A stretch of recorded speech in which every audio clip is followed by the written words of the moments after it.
just ready to explode higher. Always like to talk about Bitcoin going parabolic. Technically, Bitcoin's classified as a commodity, and that's the one that's really been showing somewhat divergent strength lately. If you zoom out, you tend to see the kind of longer-term fundamental thesis of something like Bitcoin. And if Bitcoin becomes an asset that's held by governments, by corporations, by institutions, I see no reason why it won't meet parity with gold. It's giving us signals of a great reset. Bitcoin is about to explode just like gold. You should think of Bitcoin as a coiled spring, just ready to explode higher.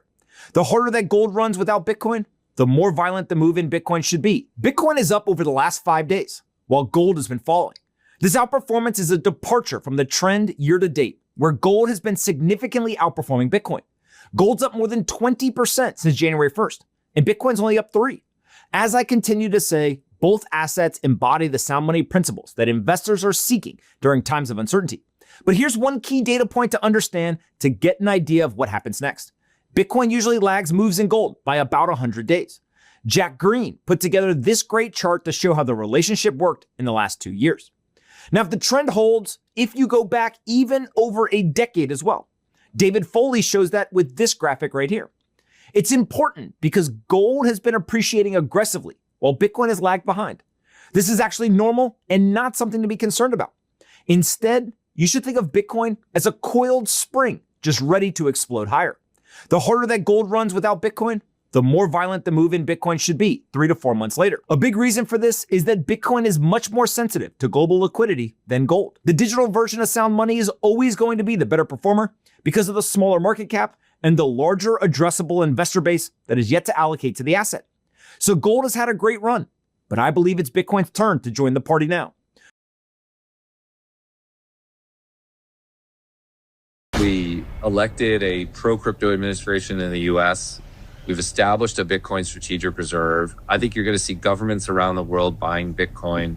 I think you're going to see institutions buying Bitcoin and corporations buying Bitcoin.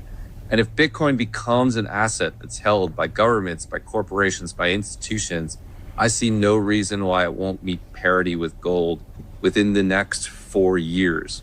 I sort of think we're in this new 4-year, multi-year cycle of government and institutional adoption.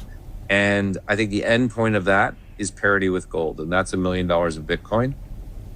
If we don't see these entities come into the market, then we won't get there, but I really think we will. And then it will be interesting to see where Bitcoin goes from there. But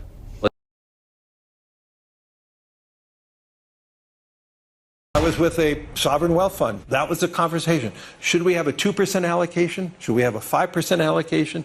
If everybody adopted that conversation, but it would be 500,000, 600,000, 700,000 per Bitcoin. You would think over the long term, if this is the trajectory of kind of greater uncertainty around the world, that things like gold and things like Bitcoin should continue to go up. Do you think crypto is now about to decouple from U.S. tech stocks? Many are talking about sell U.S. assets kind of behavior in the global markets. Do you think this is the moment?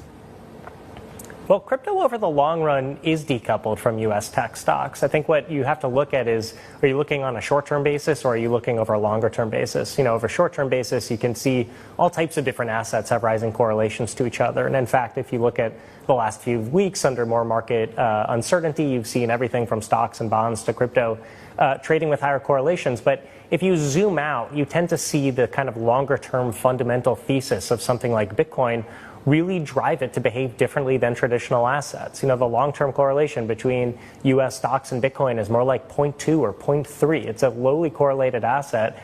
And it's because what drives stocks, which tends to be things like higher growth, higher certainty, lower geopolitical risk, many of those things actually are kind of opposite drivers for Bitcoin. Bitcoin thrives when you have more uncertainty and are looking for something that's going to behave differently.